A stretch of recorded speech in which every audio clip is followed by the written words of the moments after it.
ভানাতুয়া পাঠানোটা কি আছে? ভানাতুয়া তো টাকা ডাম্প করার জন্য, রাশিয়ান বান্ধবীদের কাছে অ্যাকাউন্ট ভাড়া পাওয়া যায়, ওখানে টাকা ডাম্প করার জন্য। থাইল্যান্ডে ওর স্ত্রী ইললিগাল ওখানকার নাগরিকতা নিয়েছে। ও থাইল্যান্ডে একটা এগুলো বলছেন, আপনার বিরুদ্ধে মানহানির মামলা করতে পারে? অনেকবার বলেছি, ক্ষমতা থাকলে করুক না।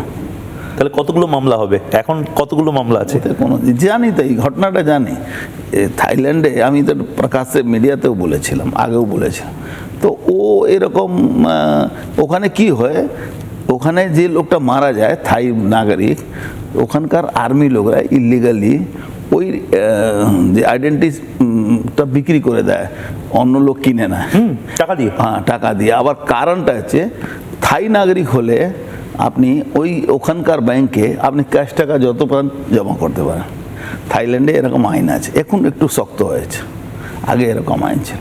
তো এইসব খুব ধুরন্ধর ছেলে, এটা বলতে হবে, পয়সার জন্য ধুরন্ধর ছেলে, মানে রিয়েল ধুরন্ধর অভিষেক ব্যানার্জি, পয়সার জন্য, মানে আর কোনো কারণে ধুরন্ধর না। তাই তো মাইন্ডটা খুব শার্প বলা যায়। তোলাবাজি কিছু কিছু, আর ওর তো গ্রেট, মানে কি বলা যায়, গ্রেট অ্যাডভাইজার রাজীব কুমার।